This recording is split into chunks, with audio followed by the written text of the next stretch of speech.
Today I'm going to be working on my 2007 Dodge Ram 1500. It's got a 4.7 V8, it's two-wheel drive. I converted it to a flatbed to move snowmobiles around. I wish it was a four-wheel drive, but it kind of does it. It works. So anyway, we're going to do a transmission filter change. The kit that I bought was just a Wix filter kit from I think O'Reilly's. I actually did the transmission filter change last year, but the kit that I bought, I think from O'Reilly's as well, was the one that only came with one of the two filters that are up inside the transmission. And I didn't realize it until I'd already dropped the pan and was halfway through the job. So my plan is just to do it again at the end of the season when I'm done using it. I really only use it in the winter, again, for moving snowmobiles around. So this time I got the Wix kit with both filters, the seal for the little pan style filter, and the rubber gasket that goes around the bottom of the pan as well. Normally when you do a transmission filter change and flush, like if you go into a dealership, they would hook it up to a machine that actually pumps the ATF through the entire transmission and pulls out the old stuff.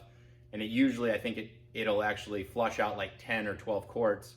When you drop the pan, you only get about 5.5 quarts out of it. So the fact that I did it a year ago, realized it halfway through, I was like, all right, well, I'll just do it again in 6 months. So it's only been probably maybe 15,000 miles I put on it. I did do a couple long trips cross country with it to go get some more toys. So it's got some miles, but it's still going to be probably relatively clean. I don't expect the magnet to have a ton of metal in it or on it. And again, the filter that I replaced last time, the long, flatter pan style one, shouldn't be too dirty, but the oil filter style, that screw-on one, didn't come with the kit that I did last time. So hopefully this time we got all the parts. We should. Yeah, and we'll go from there. All right, about to drop the transmission pan, change the filters out, and do a halfway. But I noticed when I got it up in the air, I got some leaks here, so maybe this seal's going bad. Yeah,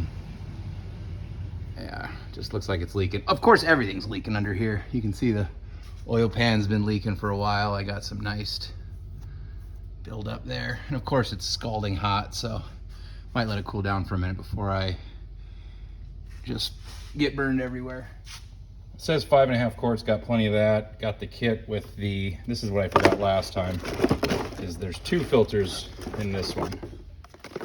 Like an oil canister style, and then the normal pan style one that goes in. All right, so basically I'm just gonna take these 8mm bolts, loosen them all, leave a couple in the back, drop the pan slightly, try not to make a huge mess. And then once I get it kind of drained out best I can, then I'm gonna pull the pan all the way out of the way, and then I'll show you how to change the filters.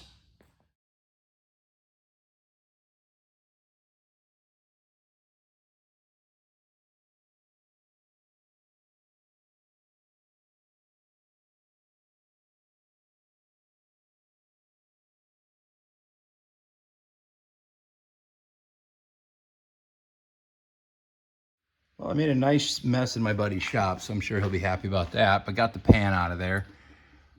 Basically, we're gonna change this filter and this filter. And then I've got my pan here. I got a new gasket for that, obviously.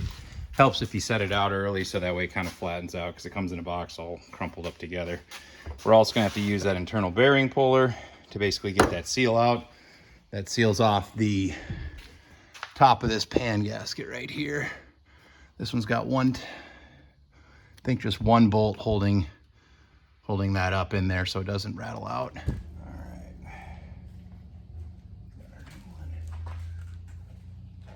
Holy shit here. I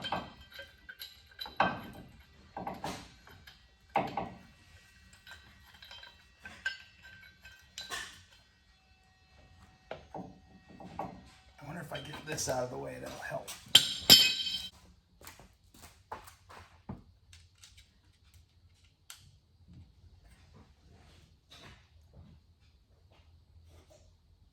Looks like it's a Torx that's holding that filter on. Yep.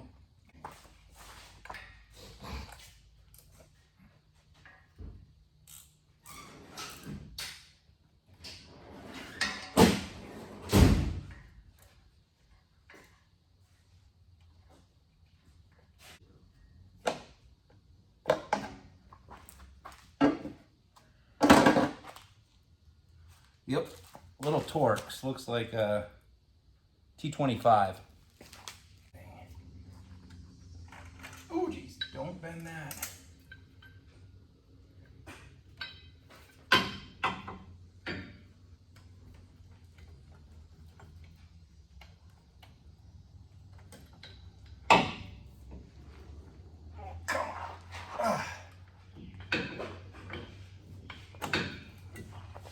There we go. Come on.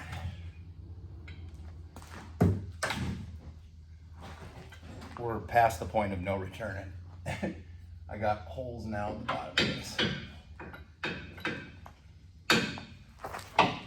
There we go.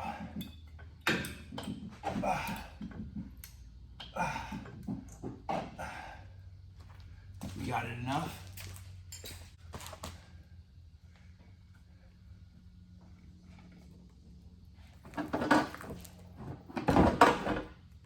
Oh, what's another couple ounces on the floor? There. All right. But it's good to have a little lube on that O-ring so it doesn't get bound up and get out of the way. So we're gonna, doesn't look that dirty either.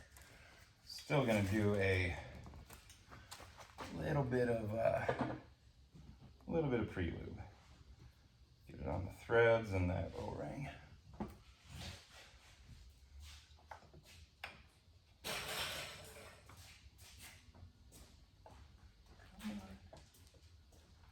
Get in there.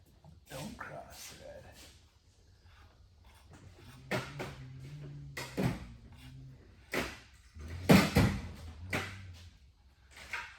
I'm hoping that it looks like it sticks. No, it's about the same depth. I thought maybe it was sticking down a little further. Shit, that's probably more like it. Most people don't do their own transmission fluids or filters. There we go.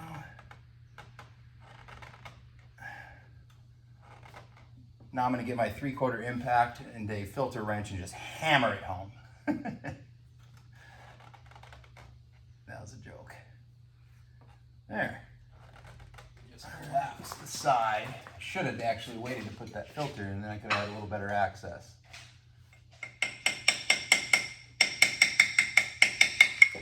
There we go. Work our way around a little bit.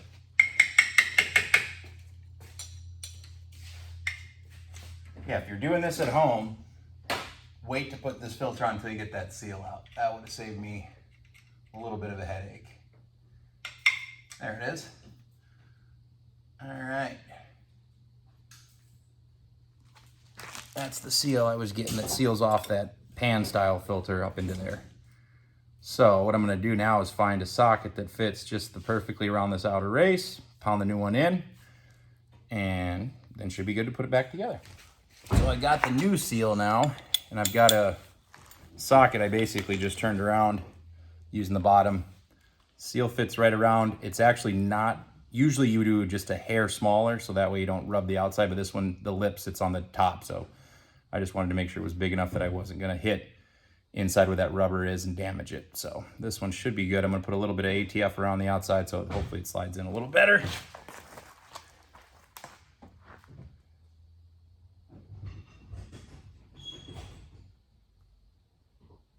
And then we're gonna try to line it up. This feels good. A little bit of plenty gooped in there, but it should be still fine. Biggest thing is going straight. Basically, I want to make sure I go as straight as I can on because it's got a little bit of English to it.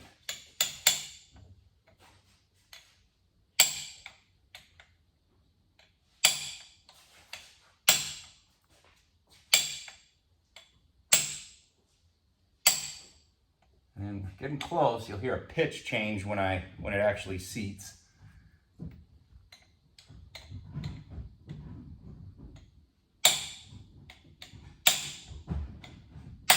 There, you hear that? Hear how it's a little different? See? That tells me I'm seated all the way. Feels good. That's what the filter's for, right? A little dirt and debris ain't gonna hurt nothing. All right, gonna do the same thing and lube up the inside one more time. Get my Torx ready, and I'm gonna put the new pan filter back in there. Try to keep it as in good shape as possible because I get all my trucks for really cheap. So this one I paid, it was a 2007. It had been sitting for about, I don't know, 4 or 5 years. The back window was broken. I had the sliding back window that was broke out. Had a cracked front windshield. Again, sitting for 4 or 5 years, so the gas was pretty bad. Battery was dead. I paid $800 for it. Put about another $1,500 into it as far as windows, glass, all the fluids, filters, and what else did I do? That was about it. Spark plugs. Basically did all the filters and all the general maintenance on it. Had about 90,000 miles when I bought it. It's got 126,000 miles on it now, but like I said, the speedometer stopped working. Welcome to Dodge. And so there's no longer cruise control, and it also no longer racks up miles. So it just says 126 for the last year, so it's probably got more like 130 or 40 now at least. But again, I wish I had cruise control more than anything. I'm just gonna snug this down. Less than probably like 7-8 foot-pounds, not even. It's just a little Torx. I just don't want it to rattle loose. All right, now I'm gonna go clean up the pan, take the magnet out, and make sure there's no metal flakes on the magnet. Clean out the pan real good, get the new gasket ready. You can use like an RTV on there to help seal it, but being that I'll probably be back in here next year, I like to do it more often than not because these transmissions are notorious for failing, so I figure if I take better care of it, maybe it'll last longer. All right, so here's my magnet. I don't remember if this is where it was supposed to go. All right.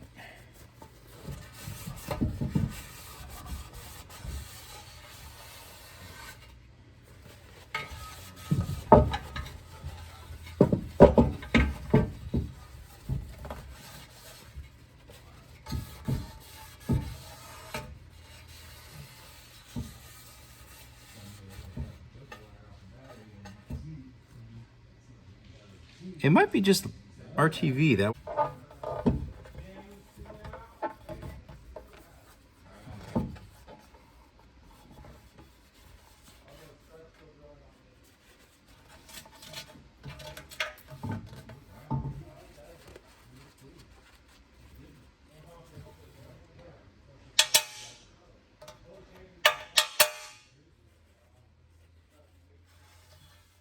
All right. Put a couple screws in to kind of help hold that gasket in place as I try to slide her back in without damaging anything. And those back ones. There we go.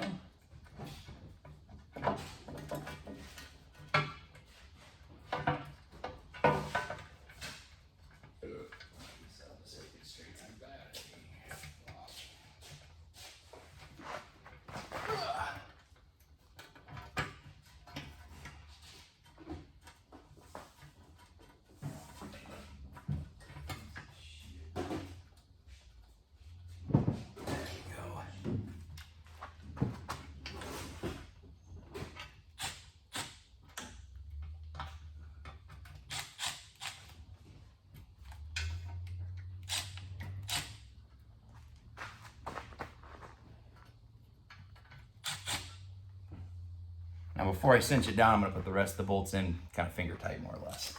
That way I know the gasket's lined up and it's not folded over.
is the one you gotta put a swivel on it because it's right behind the exhaust. So just a little universal joint that goes on the quarter drive to bend it around, but it always wants to. You gotta make sure you're going straight in.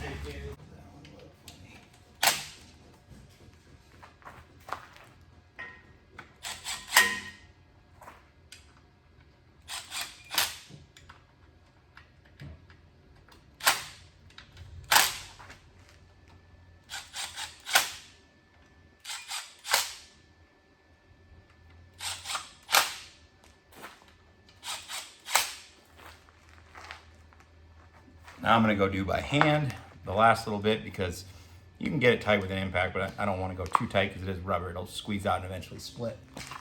I'm not a car guy, but I usually do kind of a crisscross pattern.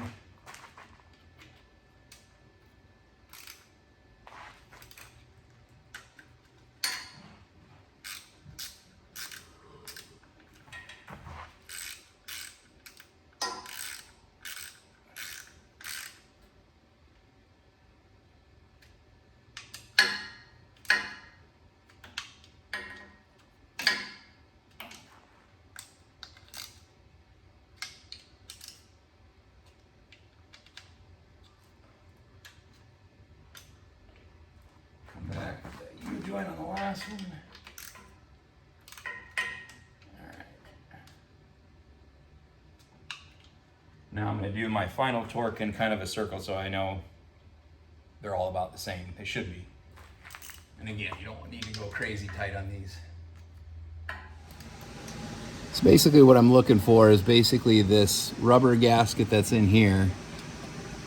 I want to have it so it's barely pinched and poking out a little bit. Again, I'm not a car guy. Somebody else can probably tell me I'm wrong, but that's the way I've always done it, and I don't really have any leak issues. You can use RTV too. That'll also help with leaks, but again, I kind of go in here and do maintenance so often that I'd rather not have to clean the RTV off every year. But we'll see how long this guy can last, but that's basically it. I'm going to drop it down now. Try to think of all the things I forgot. At least I used all my parts this time. So in theory, we should be good to go. All right, drop the truck back down. Last thing to do is add, it says 5.5 quarts online, so I grabbed 6, so hopefully we're close. We'll find out here in a second.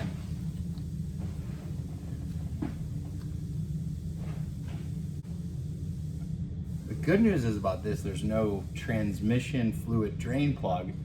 So unlike when I do my oil changes, about 1 out of 3 times I forget to put the drain plug back in and dump nice fresh oil right on the ground. So at least with this one I can't do that. I'll probably put 4.5 in, check the level.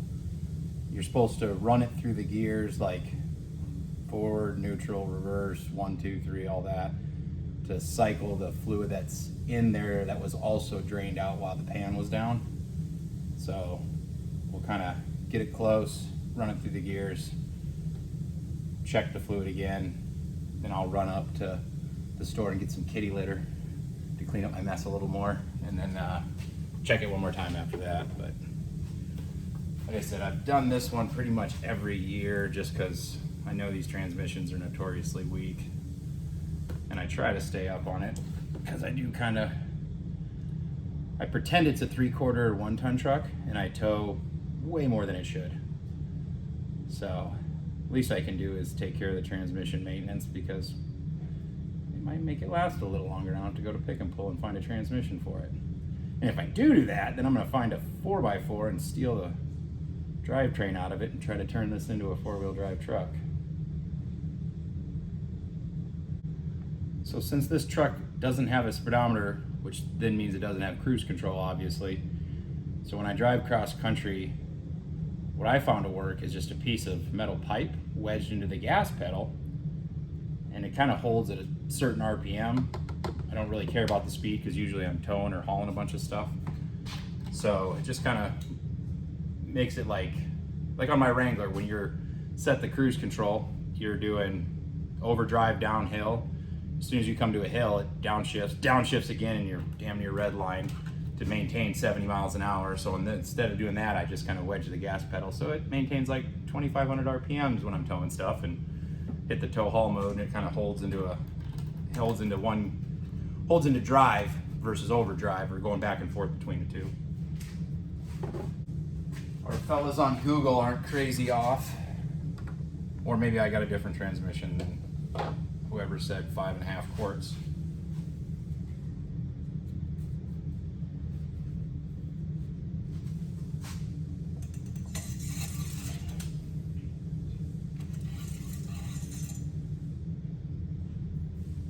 Yep, we're right. We're a little high actually. Oh no, we're right in between the hot and cold mark, and the transmission's still warm from driving it in today, so we'll start with the first time for everything. That's that beep I was telling you about, because again, the speedometer doesn't work. Brake light, ABS, and check engine's all on, but it's been like that for a year now, and starts and runs every time. So I think I did take it into the Dodge dealership, and they quoted me $1,500 or $1,200 for the computer and another $150 to program or put it in or whatever. So it was like $1,500 I think by the time I got out the door. And like I said, I paid $800 for the truck, so it's not like I'm gonna put that much money into it. Put it in reverse. Letting the tires spin. I don't think you need to. I think you can just let it sit in reverse, like in one spot with the brake on it, and it's fine. Neutral.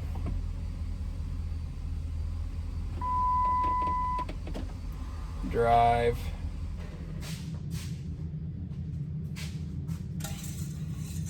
Check it one more time. Yep, the level dropped closer to the cold mark. Actually, it's a little below.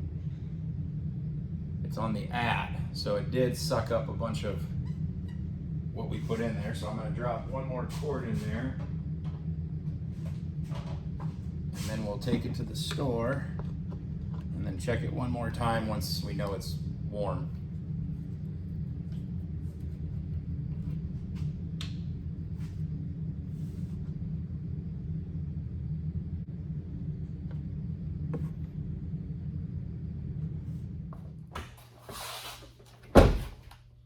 All right, drove it back from my buddy's shop, got it here, checked it, and it was a little bit low, just topped it off, used I think I used a little over 5 quarts then with, again, dropping that pan out and put it back together. Biggest thing is just make sure it's running in neutral when you check the fluid. And again, obviously I just drove it back, so it was nice and warm, so it should be in that warm range. And I was, right now we're at the right level, so that should be it.